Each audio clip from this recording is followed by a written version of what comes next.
How do you make business problems disappear? Wrap them in bacon. For business owners, marketing execs, and anyone trying to grow your business, pump your profits, and make more while doing less, welcome to Bacon Wrapped Business with Brad Costanzo. Sizzling hot business advice guaranteed to make you fat. Profits? Every week our chefs will serve you proven recipes for ramping up your revenue. Now here's your host, Brad Costanzo.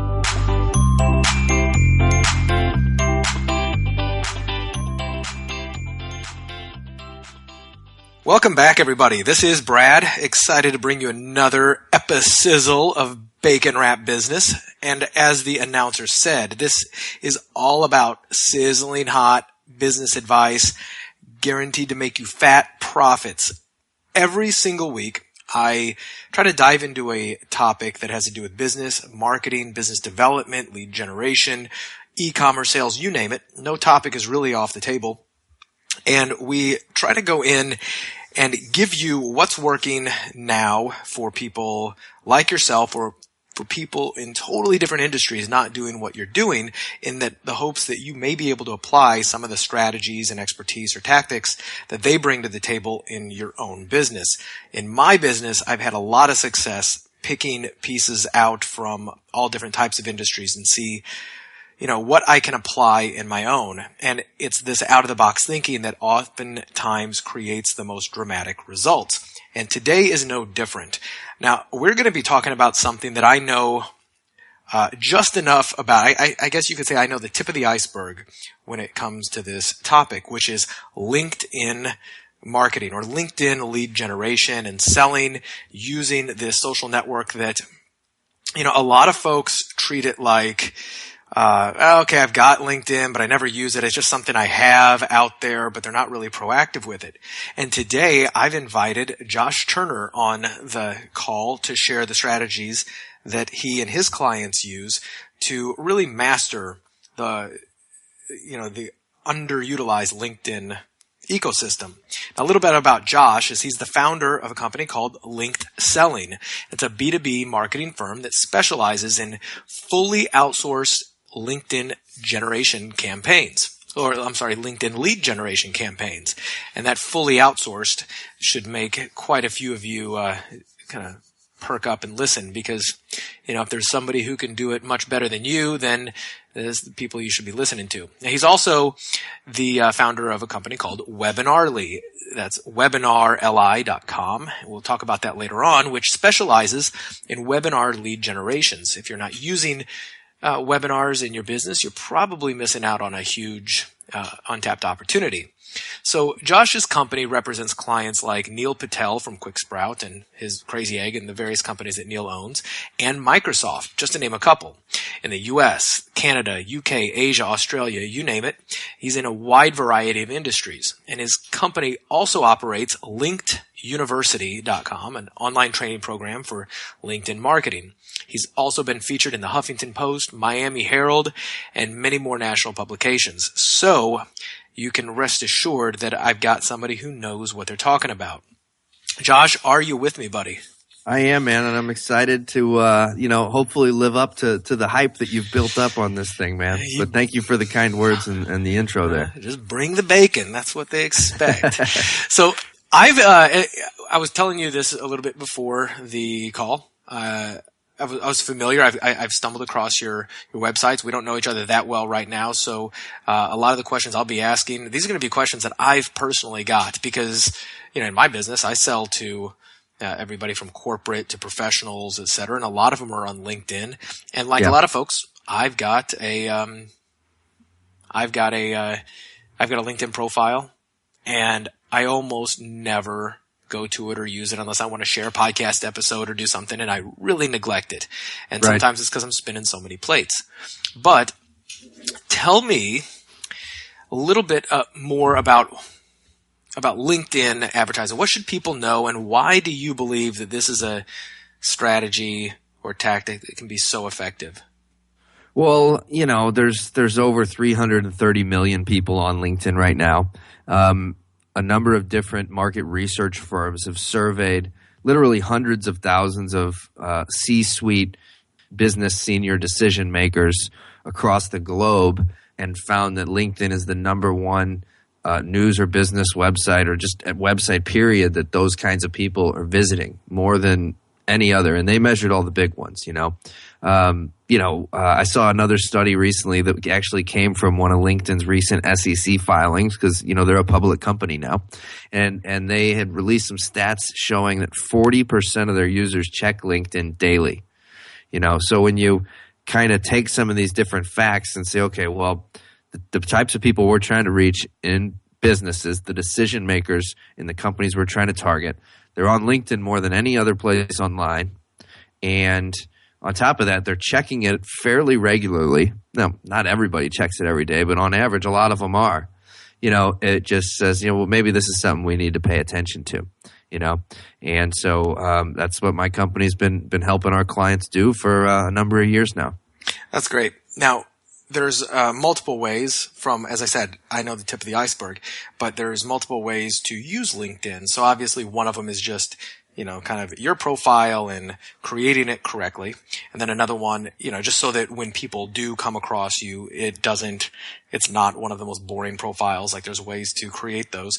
There's also, I know you can, direct message people that you want to meet or ask to be introduced, and you can join groups, and you can network with folks, and you can, there's probably LinkedIn advertising, although I know nothing about that. I honestly don't even know how much LinkedIn advertising exists or if it's feasible. And it is. Great. And then there's probably a number of other strategies that we can use, and I'd love to dive into all of them if we had, enough time. But instead, I'll ask you, what's the top LinkedIn strategy that you suggest people look into in order to really supercharge their results? Because anybody can get the basics of what to do, but bacon and basics don't go together. Sure, absolutely. Well, to some extent, the right strategy for a particular business really depends on their situation. Like what kind of strategy they're going to put in place within LinkedIn depends a lot on, what's going on in their business and what kind of marketing they're already doing and how they like to approach prospects in the market, so on and so forth. But I'll tell you that for most of our clients, the one strategy that consistently generates results over and over is utilizing LinkedIn groups to position our clients as leaders or experts in their space, and then leveraging that positioning to really get targeted prospects to open up to our clients when we approach them, which allows us to then, quote, generate leads through these, content marketing and thought leadership strategies that we execute for our clients within LinkedIn. Cool. So let's go through an example. And I know there's different ways to use LinkedIn groups, both as a participant as well as a group owner. So which one is there one of them that you're advocating more so, like to own the group? Yeah. So with this specific strategy, I'll give you an example. We have a client, a company called Swift Systems, and they're a software development company out of the Midwest. They're out of Illinois, actually, and they target a lot of different types of companies, but one of the niches that's really important for them and a big chunk of their business is manufacturing. So when they came to us and said, hey, we want to use LinkedIn to go after CEOs, CFOs, COOs, CTOs in, mid-size, let's say, manufacturing companies, not tiny ones, but not like the Goliaths, but, kind of the smaller end of mid-size on up to just below large, let's say. And so we said, all right, well, what kinds of ideas do you guys have? So we're going to create a group all about software development so we can really position our expertise in front of these people. And so the first thing we told them was that's not going to work because they're not interested in software development, right? Yeah, the CEO, the CFO of a manufacturing company, they don't care about software development. They don't want to immerse themselves in that all day long. So that's one of the biggest mistakes a lot of people make is that they create campaigns within LinkedIn, whether it's a group or whether it's the kind of content that you're sharing out there that are focused on what you do instead of focused on what your prospects care about. Just to interject, and a great point about this. So one of my mentors and now business partner of mine named Bob Serling, I don't know if you know who Bob is, but he wrote a book not too long ago I think it was called Fishing with Strawberry Shortcake.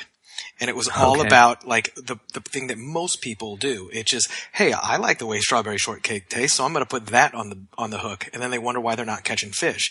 Because you don't fish, you don't put bait that you prefer. You put bait that the prospect prefers. So it's kind of right along those lines. Yep, absolutely. So in our initial conversations with the team at Swift Systems, we basically said we need to create a group that is really focused on manufacturing and the kinds of topics and content that the leaders of manufacturing companies care about. So the group we created is called Midwest Manufacturing Leaders. The content that's in the group is balanced, all across the board, all sorts of different topics that the people running manufacturing companies care about, all the way from, plant safety to improving operations to lean to, sales strategies, all just broad. Every once in a while, something related to IT, but it's far from the focus of the group. And because our client is the one running the group, the founder of that group, the leader of that group, he's really looked at as a peer in this space. And so I think as of today, there's something like 5,000 plus members. I think we recently crossed the 5,000 member threshold in that group.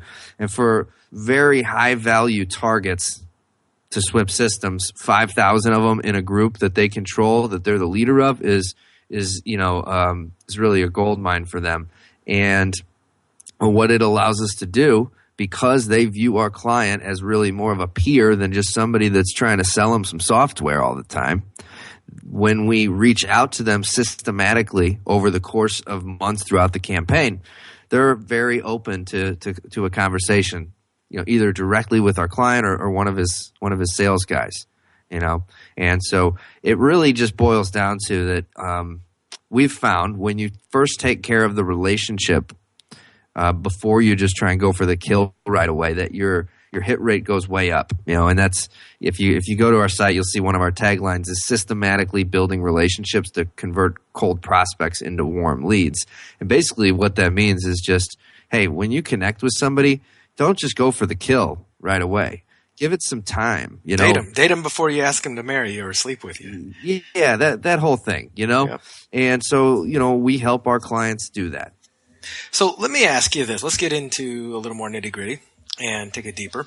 So, they developed software and they're creating a LinkedIn group about manufacturing, right? And so there's two big, pillars, or in my mind, there's two big pillars to making this work. Number one is, I create the group. Now I've got to recruit people into the group and get them to join. So I'd like you to talk a little bit about just the initial strategy of, how do you start to fill it up with people? Sure. And then the second one is, I guess, the content marketing strategy there and building the relationships. So if these folks are software developers, and they understand their prospect a little bit, but maybe, I'm just thinking that as a business owner, I might be like, I don't really know what these people value content-wise or how to give them what they want. How do you suggest people start to populate that with the right content that builds the right relationship? So recruitment pillar, content marketing pillar. Sure. Yeah, and those are definitely two important things to tackle. So on the first one, how do you fill up the group? There's a number of different ways to grow a LinkedIn group. But when you're literally starting from ground zero, typically the first thing we do before we launch the group is we get our client directly connected to a large number of targeted prospects. So we'll have a campaign that starts before the group is even launched to build up their first degree connections with really relevant targeted prospects. Okay, and give me a real basic example of how you would do that. Manual personalized connection requests. Gotcha. Many man hours. Okay. Yeah. Cool. Yeah. So there's the manual aspect. I gotcha. Absolutely. Yeah. And so what we'll typically find is when we go to launch the group, we wait till we've got usually 500 to 700 first degree connections that are really targeted prospects. And so then when we invite all those people to join the group, we're going to usually get a couple hundred to join immediately. And so it's a bit of a numbers game, You invite 500 people to join, 150, 200, 250, something like that will end up joining if the group really, really resonates with them, So here's another trick, though. Don't invite them to a ghost town. Start building out the content in the group so that they get a flavor for what it's going to be like before you invite them to it. You know, because if people go look at it and see, well, there's nothing here, why would I want to join this? You know, your results are going to suffer there. So you really got to put your best foot forward. So that's one of the key strategies to initially launching the group and getting some people in it right away. But then on an ongoing basis, the group growth, I mean, you can work that same process with new connections that you're bringing into your funnel. Letting them know, to join this and so typically, you know, one of the things that you know we recommend to anybody that's actively using LinkedIn is that you're going to be reaching out to new prospects on an ongoing basis that are outside of your current universe, if you will. They're not currently connected to you. They're not currently in your group. So then when you are proactively doing that on a regular basis, then you're going to have lots of new people that you're connecting to that don't know about your group yet. So you want to structure kind of your post-connection campaign, if you will. So once you connect with people, you're going to want to work the right prospects through some sort of a campaign to try and funnel them toward whatever your call to action is, if it's setting up a phone call or telling them about a webinar or whatever you really want these people to do at some point. You know, you're going to want to work into that campaign somewhere to share information about the group with them. So that'll continue to get really targeted prospects joining your group.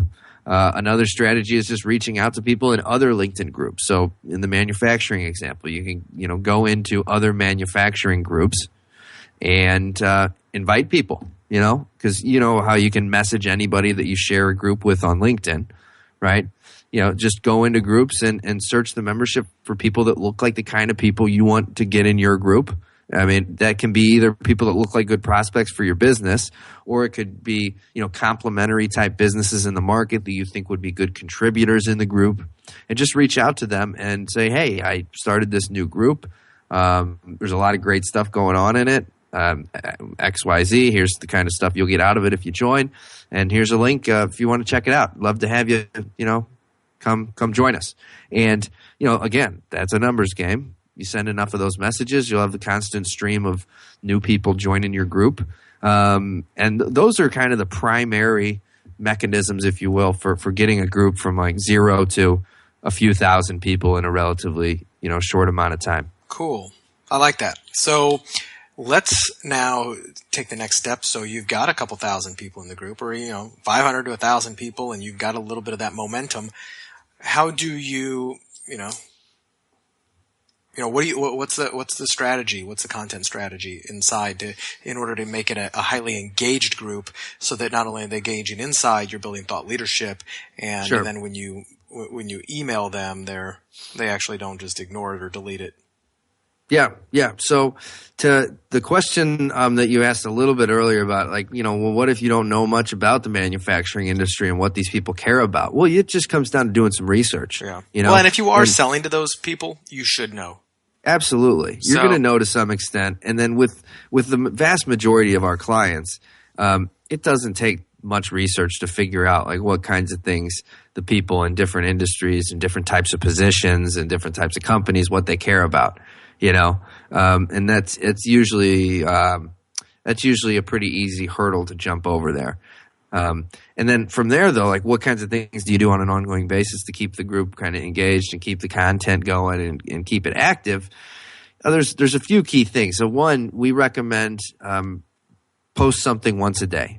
When you're just getting started, you might be the only person sharing things into the group, and that's okay. That's the way it's going to be in the short term, in the beginning. All right.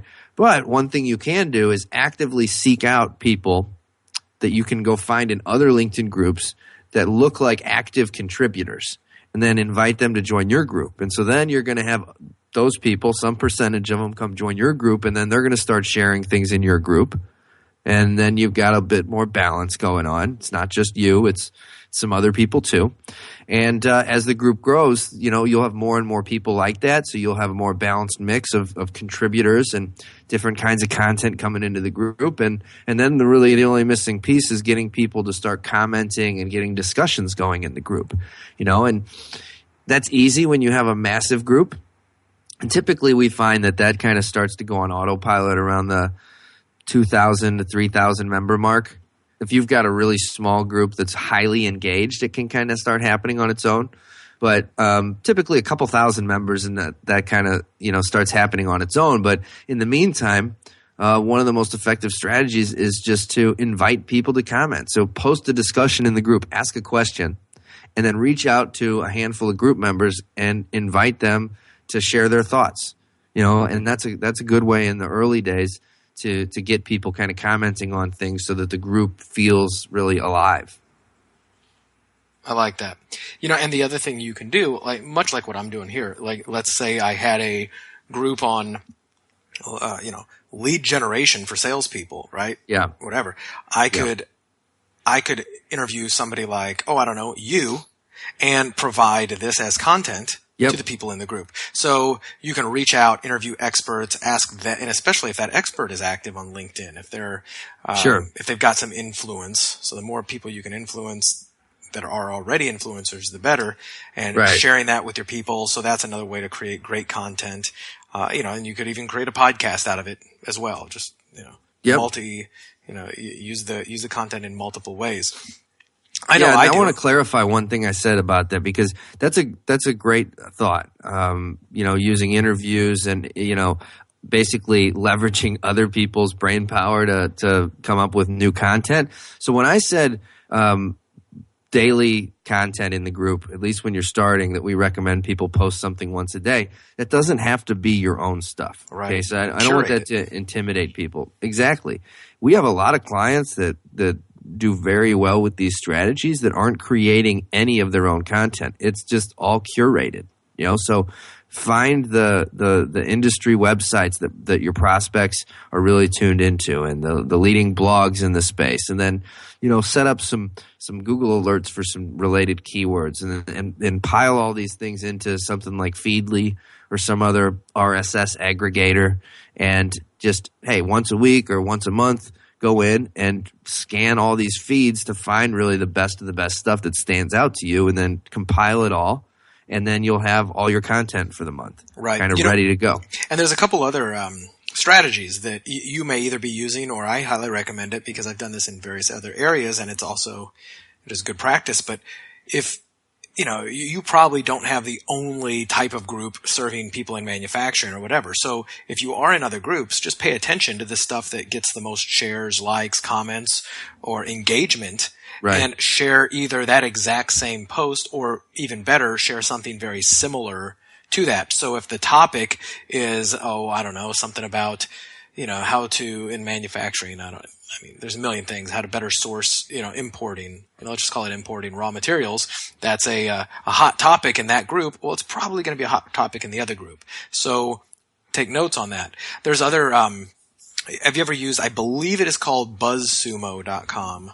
Heard of it. Yeah, we don't use it, but I've heard of it. Yeah, so what's cool about Buzzsumo, and I've only started to play with it, a friend of mine turned me on to it. So, if you go to buzzsumo.com, you'll see analyze what content performs best for any topic or competitor. So you can enter either a website in or a topic, like real estate investing, and you will see across the web what types of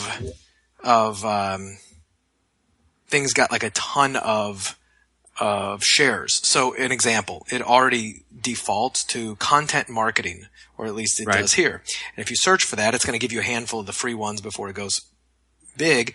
And it says, entrepreneur.com has one called 10 Words to Cut from Your Writing that has 29,000 Facebook shares, right?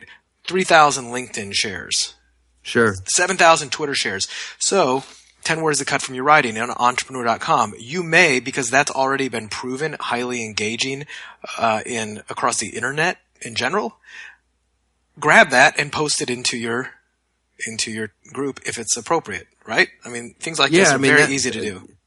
Yeah, absolutely. Yeah, and I think that no matter which kind of path you take to finding content that you think your prospects are going to be into, you can do it in a way that's efficient and doesn't have to take a bunch of time, and you don't have to be an expert in the industry that you're serving to be able to do this. Even though our clients, they're an expert in software development, that's for damn sure, but they're not necessarily manufacturing experts, and that's okay. They're facilitating the conversation.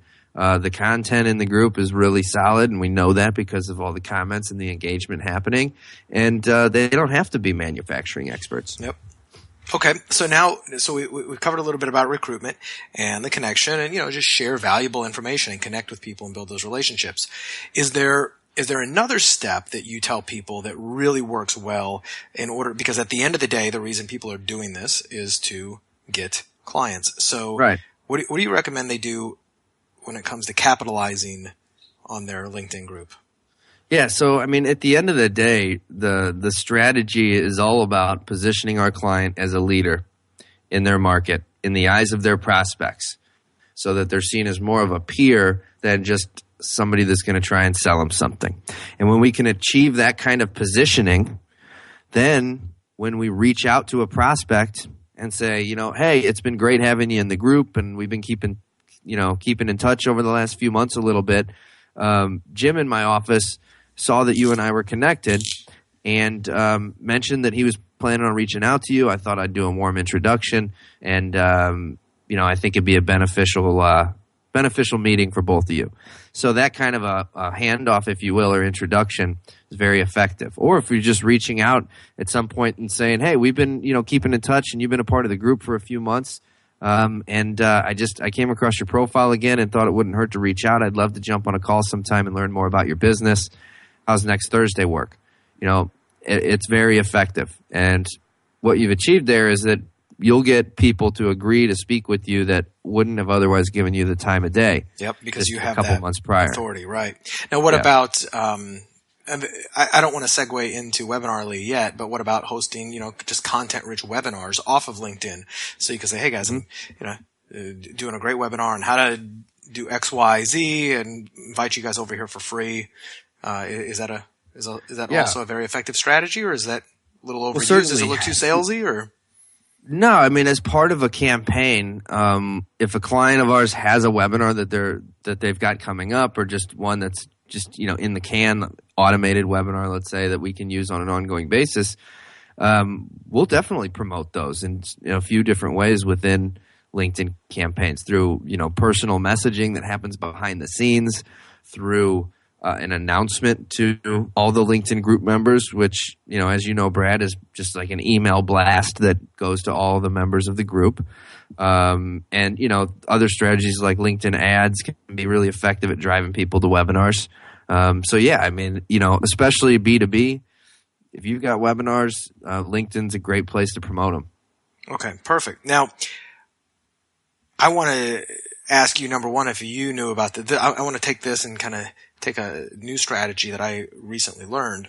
Sure. And try to bring my own bake into this. Maybe if you're not familiar with this, I love this strategy, especially for things like this. So you're familiar with retargeting, right? Mm-hmm. Cool. And for anybody else who's not, retargeting is simply when, typically the way it works is if you come visit my website, I've got a little script on my site that just puts a harmless little cookie on your browser, and it allows my ads to follow you around the internet, whether you're on Facebook or whether you're on Google searching for something. Like, you may have noticed that when, you go to a web page once and you start to see stuff all over the place. Like, are these guys following me? Well, yes, we are, if we're using retargeting, and it's extremely effective. However, in the past, you had to basically control the landing page so that you could put that cookie on somebody's browser. Josh, are you familiar with a company called Primeloop? No, I'm not. Cool. So I love this, and I discovered this about a month ago. Just started to deploy it, so I don't have a ton of results, except that here's the way it works. So as opposed to having to own the page that has the cookie on it, Primeloop is a link shortening service. And I can share a link, like I could go into your into your LinkedIn group, and I could say, hey guys, I found this great video on manufacturing or whatever. You guys should go check it out on YouTube. Sure. And the link will look like, it's like LOOP or L00p.com/ABFYZ13. It's just a link shortener. A lot of people are used to seeing link shorteners. And I could share that, and it goes straight to YouTube.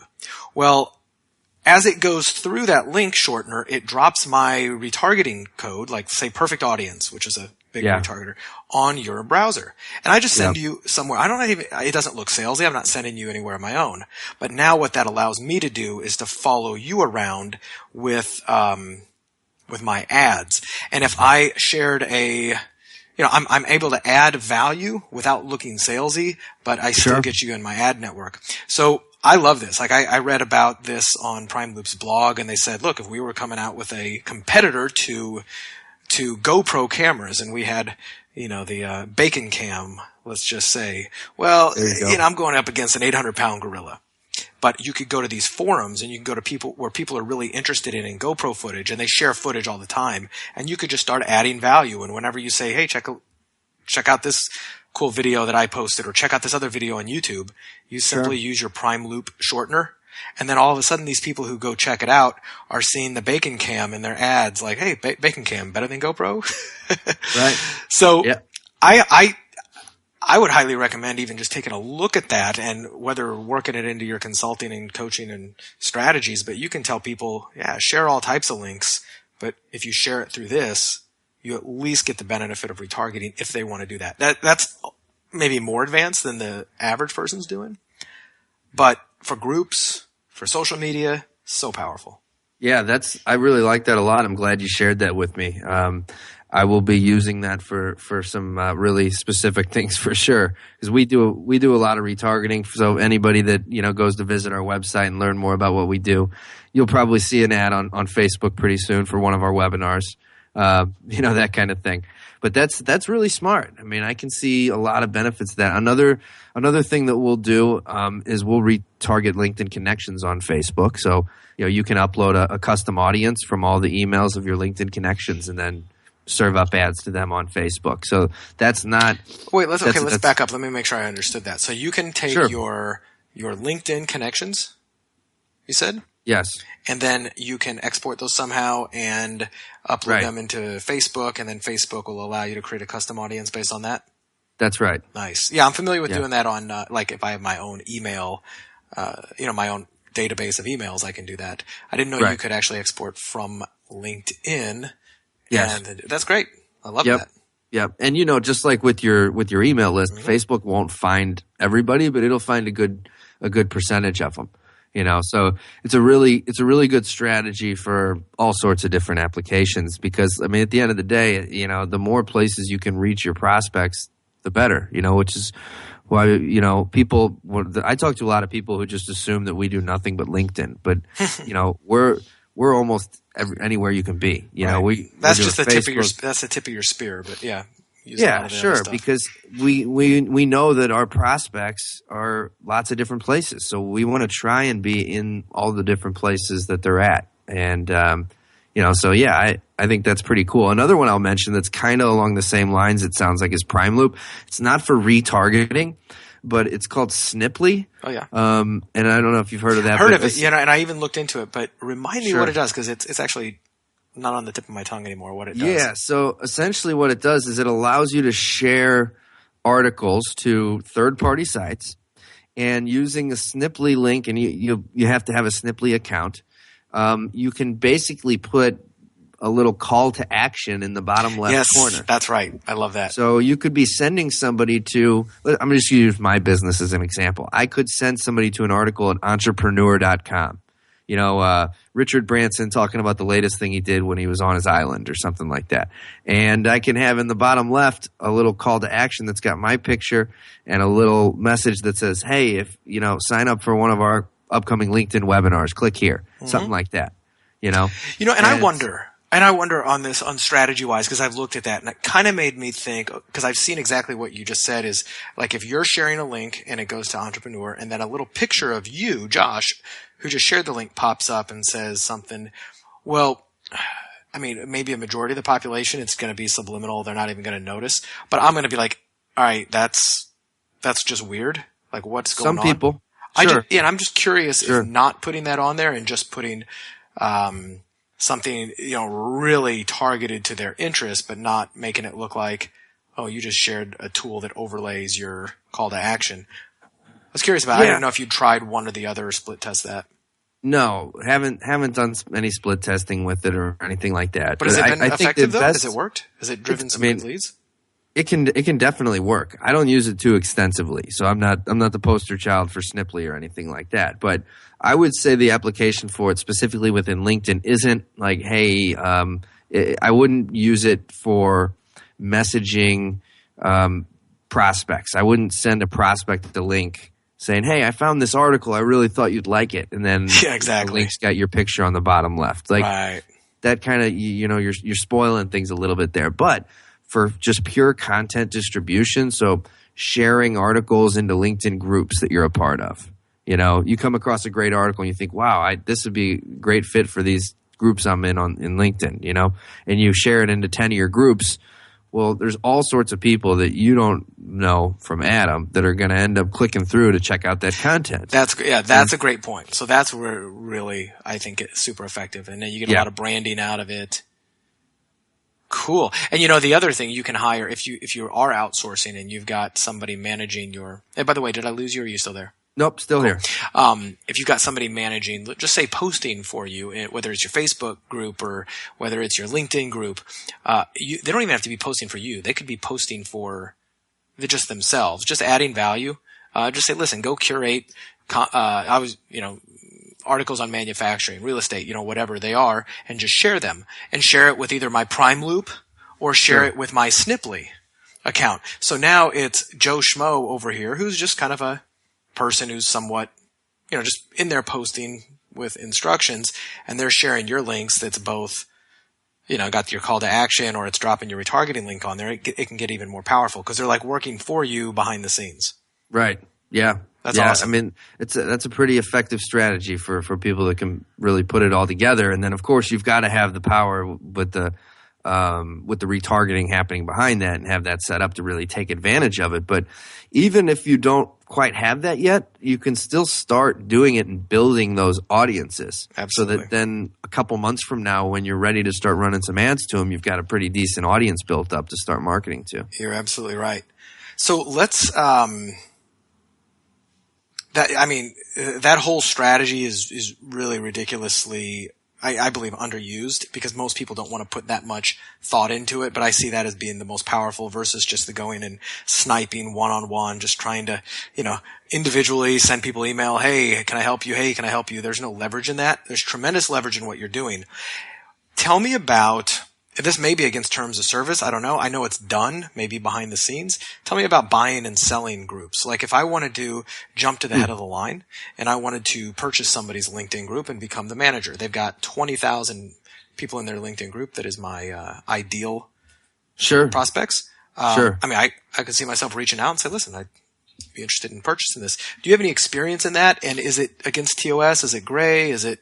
I don't know if it is or not, to be honest with you, and I haven't done it. We've always kind of taken the path of building them organically to get the people that we want in them. And but then again, I know some really smart marketers that do buy LinkedIn groups, and they prefer to not go through the effort of growing it, and they, like you said, they want to skip to the front of the line. And so what I would caution people against, though, is buying too much into the hype that if you have the group, blasting them with announcements will generate the same kind of results that you're used to with your email list. We see a far lower response rate from LinkedIn announcements than traditional email marketing. Right. And you know what? I've heard the deliverability rate on LinkedIn emails is through the roof compared to somebody's Aweber account or traditional autoresponder because you're sending through LinkedIn's campaign. Right. However, I would imagine, that the open rate and engagement, I mean, I get those all the time and I ignore them because most of the time there's just like BS. So I have not yet seen proven that a LinkedIn email is more effective than something else. So there's a couple different things that we're talking about. So let me clarify. So what I'm speaking of is an announcement, which as a group owner, you can send an announcement once a week to all the people in your group.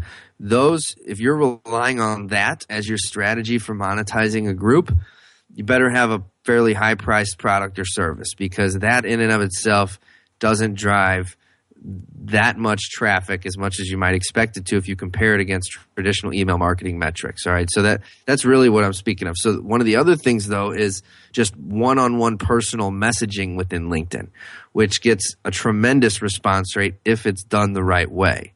All right. So if your goal for using LinkedIn is to drive traffic in clicks, then personal one-on-one messaging and outreach is not the best play. All right. If your goal is to generate qualified sales leads, right, to get prospects to open up to you and agree to a phone call with you or somebody on your sales team, then the LinkedIn inbox is a fantastic place to execute and get that done. And one of the things that we see over and over again is that people's LinkedIn inboxes are not as crowded as their email inboxes these days. And so you stand a better chance of standing out. And people's, the C-level, the C-suite, if you will, their gatekeepers, my contention is that their gatekeepers aren't managing their LinkedIn inbox the way they are email. So you got a better chance of getting the right person to even look at your message in the first place, And so, but there's really two different things though, the driving traffic part and the getting opt-in side of things through LinkedIn group strategies, and then utilizing LinkedIn messaging to reach out to prospects on, in terms of lining up calls and sales meetings and such. Really kind of two different things that require different approaches. That makes a lot of sense. And it's, for anybody out there, we could have an entire training on this. I should create an entire podcast on just how to effectively cold email individuals. Sure. Whether it's, I'm not talking about spam. I'm talking about reaching out to one-on-one, because we all get these all the time that people, just writing out a form letter and then immediately going for the sale right away in the email. And I'm like, you got to be kidding me. This is, at least ask me a question and get me to respond, engage in any dialogue before you offer your services or before you do something. Sure. There's, guys, don't shoot your gun too quick. Let's, let the target come closer to you and come into sight. So I did a webinar I guess now it's last year with Chris Brogan, and one of the things he said is that he came out right away and said, I don't really like LinkedIn because it's just a bunch of leg humpers. That's true. That's what he's referring to. It's you connect with somebody and then they want to sell you something. Yep. So and you have to be careful. And the nice part is if you not like that, if you're not humping their leg, you will probably get so much more credit because you're so refreshing. And oh my God, they're not trying to hump my leg. They're not trying to sell me something right away. They're actually trying to build a relationship or add value to me. So that's really powerful. I love Chris Brogan's stuff. He's really really awesome. Good. Yeah, for sure.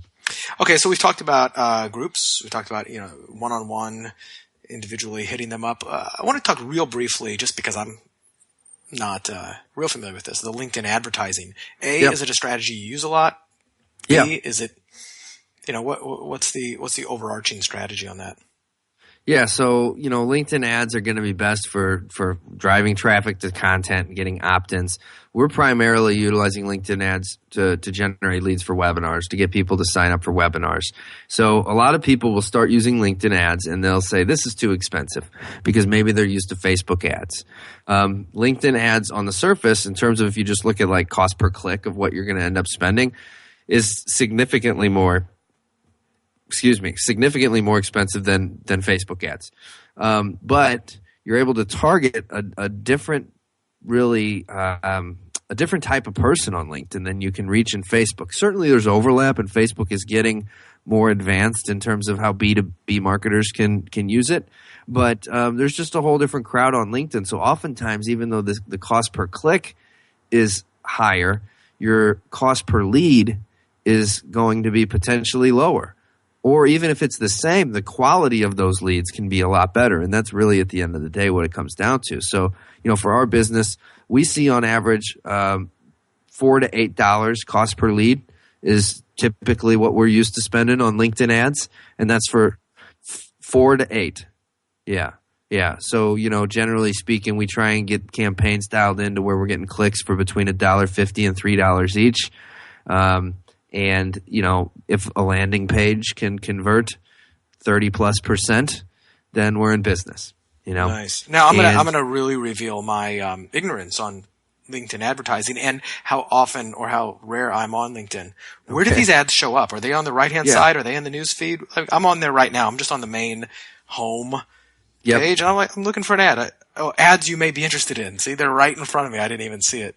So we find that those types of ads don't work very well. Okay. Sidebar ads are not as effective. Yeah. So LinkedIn's got basically right now on their self-serve ad platform 2 types of ads that you can purchase and set up for your business. You've got what they call ads, and then you've got sponsored updates. All right. So what you're seeing are ads. All right. Now the difference between that and sponsored updates. So sponsored updates is what you see in your feed on your homepage. So just like if you post a new article or you share this podcast out with all your connections on LinkedIn, right? And then if they happen to be in LinkedIn when you share it or sometime around that time, they might see that post, right? Well, with sponsored updates, you can, as an advertiser, put an ad in that place in front of any type of target that you want to go after. And so it just shows up on their homepage feed, and we find those sponsored updates work far better than those sidebar ads on LinkedIn. Nice. So those will just show up will it say like sponsored, almost like Facebook? So it'll show up kind of like a Facebook ad will, right? Where it says sponsored. Yes, okay. Exactly. Because I'm going through mine. I guess nobody's really targeting me at the moment. That's quite all right. But you keep scrolling down, you might find one. But yeah, that's exactly how it works. And LinkedIn's ad platform is becoming it's getting better. It's got room for improvement as of right now, but these things change fast. So pretty soon it's probably going to be more evolved and robust, if you will. But the reason I say that is because it's right now it's actually fairly straightforward to set up LinkedIn ad or LinkedIn sponsored update campaigns, even if you really haven't ever set up ad campaigns before. So I would encourage anybody that thinks that if you've got some content that you want to get in front of certain types of prospects, especially if that content requires somebody to opt in, and that a certain percentage of people that hit that landing page are going to opt in because it's a proven landing page, I would highly recommend testing out some LinkedIn ads and see how it works, because for us it's pretty good. I like that. Yeah. This is definitely giving me another plate that I want to get up there and start spinning, because it's nice. It's an area that I definitely prospect in, and some of my clients do as well. And it's so underutilized. Sure. It's not talked about a lot at masterminds. It's not talked about a lot in other circles. So that's one of the reasons I'm so thrilled to have you here. Nobody knows what to do with LinkedIn. There's just not that many people that are really getting any results out of it, and it seems like a lot of the people that do are just kind of keeping it to themselves. And so that's why nobody's talking about it, because people have tried some ads on LinkedIn and they find them to be more expensive than Facebook, so they stop doing it. Yep.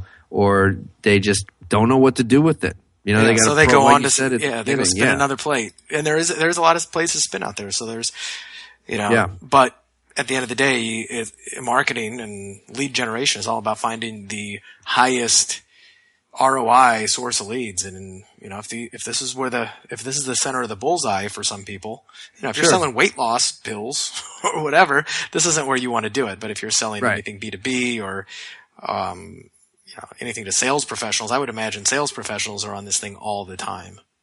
Oh yeah. If you've got something you sell to salespeople, sales managers, VPs of sales, you name it, those people are all over LinkedIn. Absolutely. No doubt.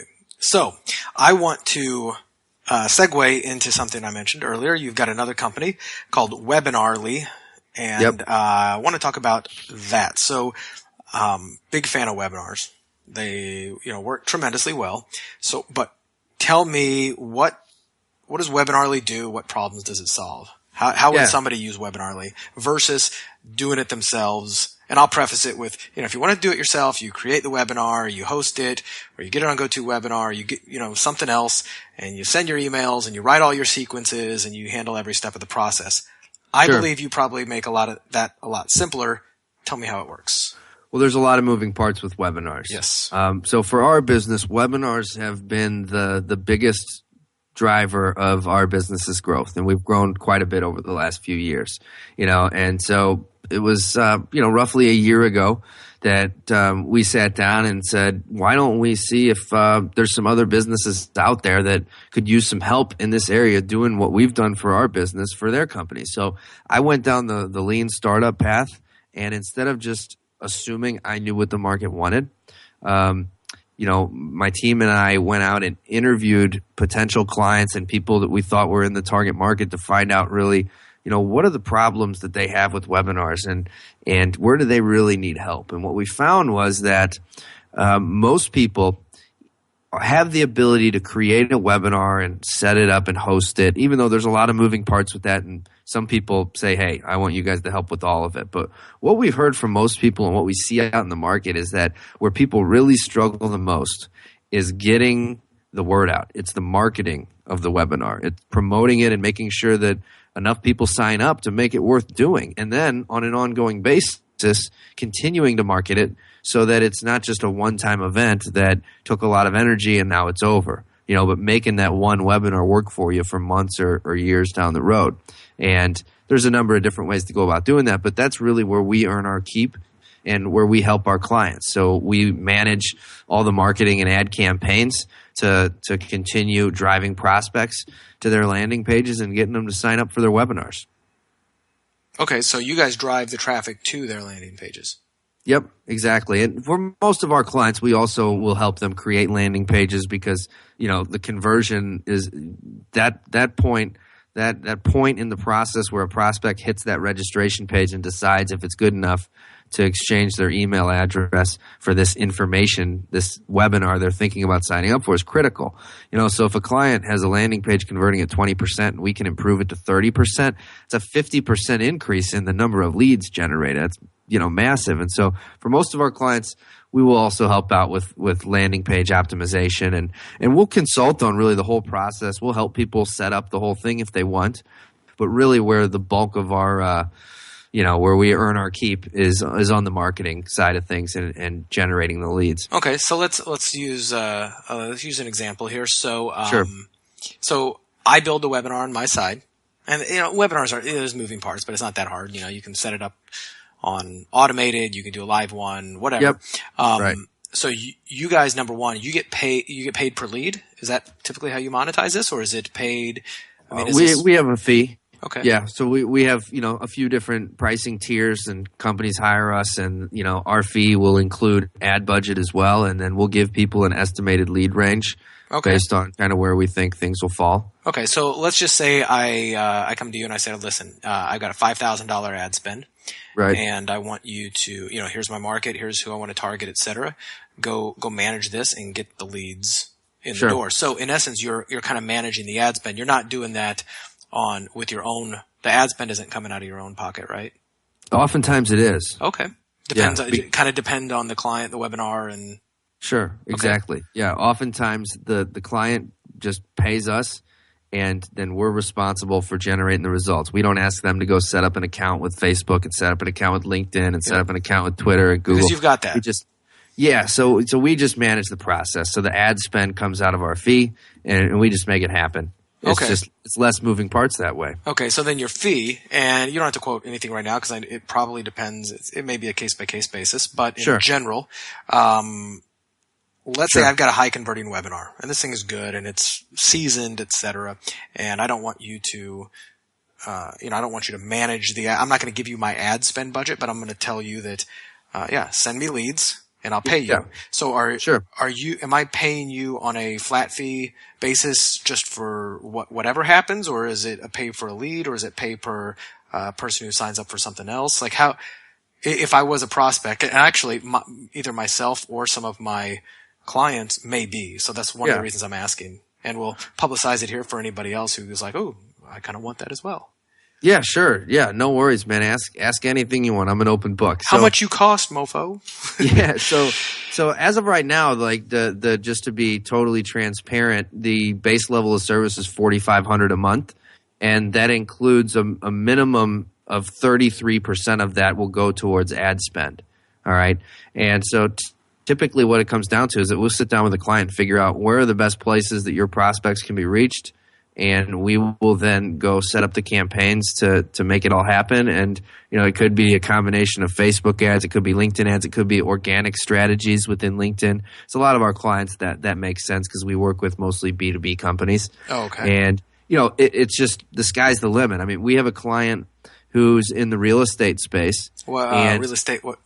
This is near and dear to my heart. So give me a more specific, like real estate investing. That's right. Yeah, he's targeting real estate agents. Agents. Perfect. Yeah. And it's kind of a business opportunity type angle. But he, we're using Zillow to market his webinars, And so it really just depends on, who's a client, where can their prospects best be reached, and is there a way we can leverage those platforms efficiently to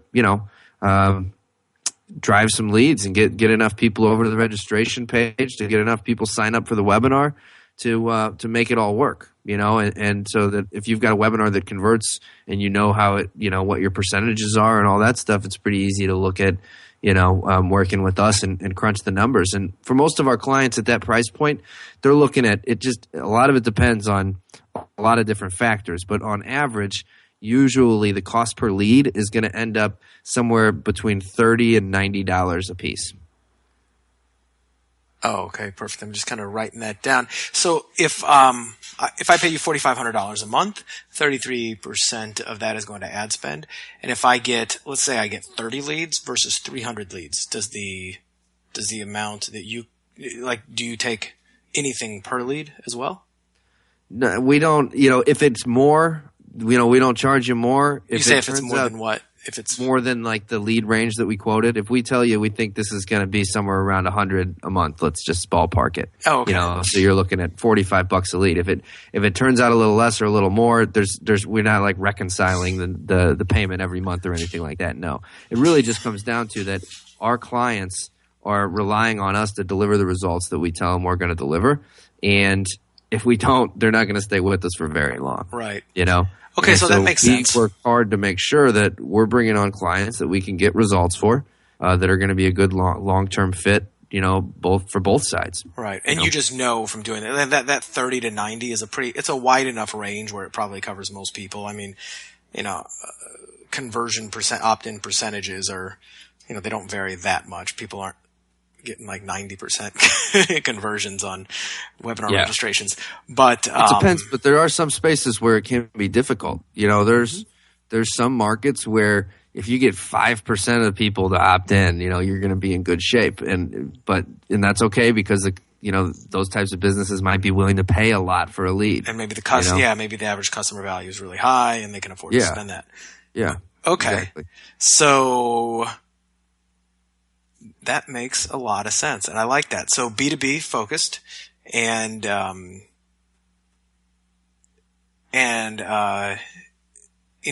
what about other types of offers like B2C? Do you do any B2C? At the end of the day, we're always marketing to people, and whether they work in a business or not, we're still marketing to people. So. One example is a client of ours that is a franchise consultant, and he's on the hunt for people that are interested and considering leaving the corporate world and doing their own thing. And those people oftentimes are a good fit to have a conversation about the world of franchising. And, that's kind of a B2C play, but it's also kind of B2B. So that's one example. But, if somebody said, I've got a business, what's a good example? Like the person that you see at like the BNI groups who's selling makeup or something like that. No, that's not, we don't do that kind of stuff. Not that person couldn't maybe be effective with webinars, but, sometimes it comes down to the cost per lead too, because frankly, if you're going to hire a company to manage the process for you, like obviously we get compensated for the work that we do. So the cost per lead is going to be more than if you do it yourself, but you have to factor in what's your time worth. Are you even able to do it? Do you have the competencies and the resources to do it in the first place? Or if you're going to hire somebody, what's that person going to cost you? And if the campaign goes well initially, we can scale up, so the initial starting point is really just, let's get this thing dialed in and then figure out how we can scale it up and then the leads can, really get even cheaper. Oh, I like that. Well, and it really comes down to just knowing your numbers. So, if you know you get 100 people on a webinar and you're closing X, if you know your average customer value is, let's say $100, you can easily pay 30 to 90 CPL. Well, actually, not true. If you know your math, no, that exactly. Well, if you know your average, your per lead value, what the value is, right. What the cost is, as long as your lead value is over $100 per lead, you can pay 90 all day long. Sure, absolutely. I mean, I know in my business, I want at least a 50% margin on the clients I'm bringing in. So if somebody came to me and said, I think I can make $10 on a customer by working with you, I'd say this is not the right thing. We like to work with clients that have a relatively high price point and a recurring revenue model so that clients are worth a lot to them over the long haul, Well, I love it. Yeah, I think you're doing some really awesome work. And, the Webinarly, that's a model that I'm not, I wasn't really familiar with that model. I knew enough about, LinkedIn stuff, but I really like what you're doing. I know all about webinars, but I like how, you've kind of phrased this as a really good and different. I was expecting you to just be, either charging per lead or, straight up, hey, we'll do this per lead or something else. But I like the way you've done that. Like, look, here's the numbers and we'll adjust accordingly. Sure. And especially, and you stick to kind of the B2B stuff. Man,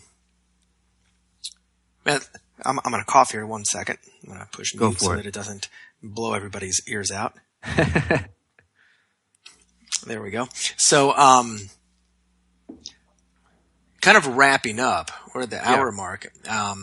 And this has been fantastic. But I want to ask you, what are there, besides what we've talked about, are there any other opportunities you see right now out there that you're either excited about or that you think other people are overlooking, and what might they be? And if we've talked about them, that's cool, but are there any unexploited opportunities that you think?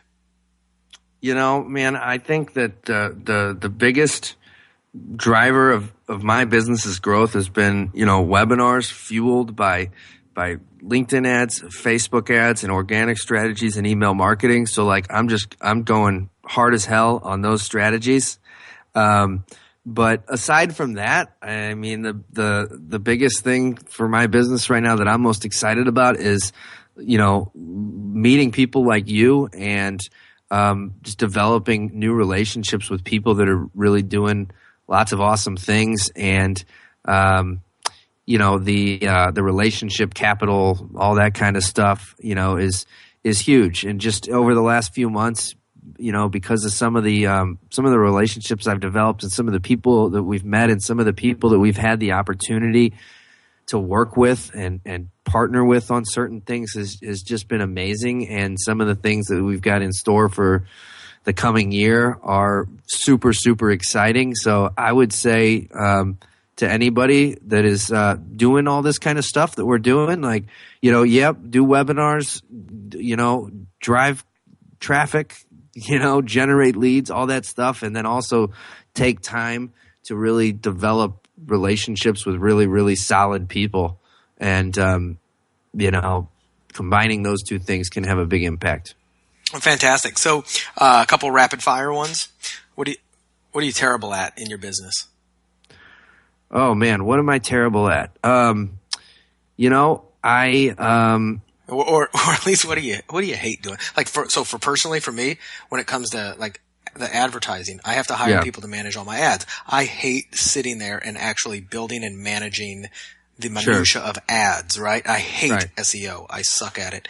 These are some of the things that I'm terrible at. So you just in your business side, there's a lot of, good examples of that. So, we have an office administrator that handles a lot of our customer service and emails for me and answering the phone and some of that stuff that I just don't not have time for, and thus oftentimes really get bad at it and can't get back to people, and so that's not a good thing. So having somebody like that to take those kinds of things off my plate, am I technically good enough to be able to do some of those things? Of course, but is it the best use of my time? No. We have a marketing manager in our office that runs a lot of our ad campaigns.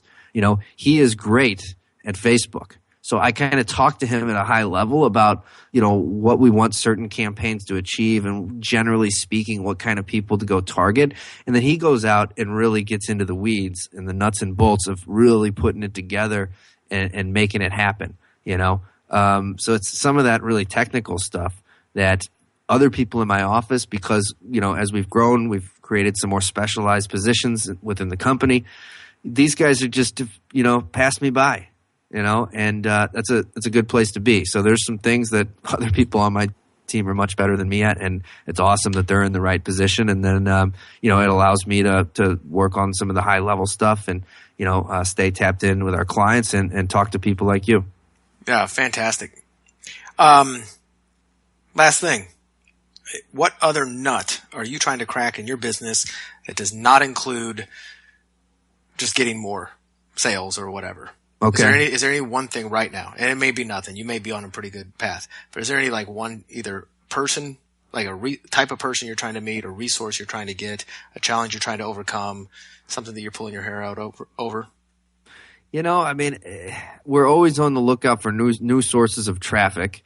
But that's kind of what you said not to focus on, because that's basically, leads to sales. But I would say, one of the things that I spend a lot of time on is just the people side of the business right now. And building our team and finding the right people in the first place. Are you looking for any particular type of position? With our growth, we're adding new account managers on a somewhat regular basis. We've got a great team of people in the office here, all in St. Louis, that manage our clients' accounts. But we're projecting pretty decent growth this year. So we've got, a few more seats to fill and get these people on board and ready to go in enough time so that they're well versed in what we do and very skilled by the time we need them to start handling their business, So, right now, some of the challenges that come along with recruiting and things like that are things that I think about at night. Mm-hmm. Cool. Well, if anybody's listening to this, especially if you live in St. Louis or you want to move to St. Louis and you think you fit those criteria, I'm sure, they can follow up with you. I'm going to put all your contact information here in the show notes, and maybe people can help solve those problems. That'd be great. Last two questions. Who do you turn to? Who's the most valuable business relationship or mentor that you have? Is there anybody out there that you turn to when you really need help? Yeah, I've got a couple close friends here in St. Louis that I've known since high school who also happen to be, now running their own businesses that, for really serious, or personal type challenges that I'm facing, like those guys I'll often go to. But I would say aside from that, I'm a part of EO and their accelerator program here in St. Louis, and have been a part of that for 2 years. It's a good organization, yeah. Yeah, and so some of the friendships I've built through there have been key. Just being a part of the accountability group so has been huge. So things that I'm struggling with every month, I've got a forum to bounce my challenge, my struggles off of other people, so that I can get feedback from them. And oftentimes the solutions that people share with me and the ideas that they have are just huge for our business. So I would highly recommend not just EO, but any sort of a organization like that. Whether it's a mastermind group that you can get a part of, or something more informal even, or EO. That it's a big it's been a big part of what's allowed us to grow. I'll just say that. Oh, that's great. I love that. Now, last question. Is there anybody else you think that I should ask about their bacon wrap strategies? Anybody you think could make a tremendous guest on the show, just like you've been? Well, you talked about you wanted to do an episode on cold email. Yeah. There's a guy named Brian Kruzberger that probably is the leading expert in the world on that topic. Can you do you know him? Yeah. Can you make the introduction? I would love it. I would absolutely love that. I think that'd be a tremendous topic. I know I'd get a lot out of it, and other people would. Yep, I'd be happy to. Brian's he's a great guy, and he's the real deal. And I'm sure that he'd be a great guy to have on your show. That'd be perfect. Well, Josh, man, I can't tell you how much I appreciate this. I wish you could see, like in my office here, I've got this entire whiteboard that I think out loud on, and I've got it in. The entire thing is filled up with notes from our conversation. Nice. And That's awesome. I can't wait to transcribe this, put the show notes up, share it with Bacon Nation, as I'm starting to call them, only because my friend John Dumas calls his, Right. he's got his show Entrepreneur on Fire. He calls them Fire Nation. I was like, Yep. Bacon Nation is way cooler to be a part of than Fire That's Nation. awesome, man. Count me in. Cool. For those guys listening, we're wrapping up right now. However, your job is not over. You're going to push pause or stop on this, but I want you to share it too. Share it on Facebook. If you haven't left a review on iTunes, please do that. That's how I get paid for, figuratively speaking, for bringing people like Josh, picking his brain, giving it to you on a silver platter like this so that you can run out. I mean, you literally could go out and build your own LinkedIn group, doing exactly what he said. Or if you're successful and busy, like most successful people are, you can contact him at the resources I'll provide you, and you can have him do everything for you. And you can probably supercharge your success, jump to the head of the line, and quit trying to learn it all yourself. I was asked recently what I would do if I was starting all over, if I was talking to myself, 7 or 8 years ago when I was first starting in this kind of business. And, what I would tell my younger self. And I said, I would probably stop trying to learn everything and doing it all on my own and just learn the tip of the iceberg and then find the people who know it, inside and out, and just bite the bullet, hire them, get them to work, because I guarantee my success would have been 10 times faster. I'm the kind of guy who likes to get in and try to learn everything on my own just because I'm curious like that. But it has hampered my business growth, and I tell all of my clients, find the best. You don't have to know everything. You just have to know the people who do. And by listening to Bacon Wrap Business, you get exposed to the people who do, just like Josh here on the call today. So you can thank me by sending in, review it, share this on Facebook, social media, Twitter, LinkedIn especially, and send me an email if you have any questions, if you'd like me to take a look at your overall business strategy, if you'd like to get my brain to wrap bacon around your business, give you a second opinion on what you're doing right or wrong, just shoot me an email to askbrad@baconwrappedbusiness.com. And if you're listening to this on iTunes or on your podcast app, hit subscribe if you're not already subscribed. That way the shows already get downloaded.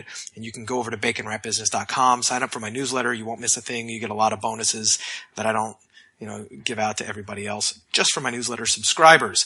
That is all for today. Josh, one more time, thank you very much for joining me. And I look forward to talking to you offline about this.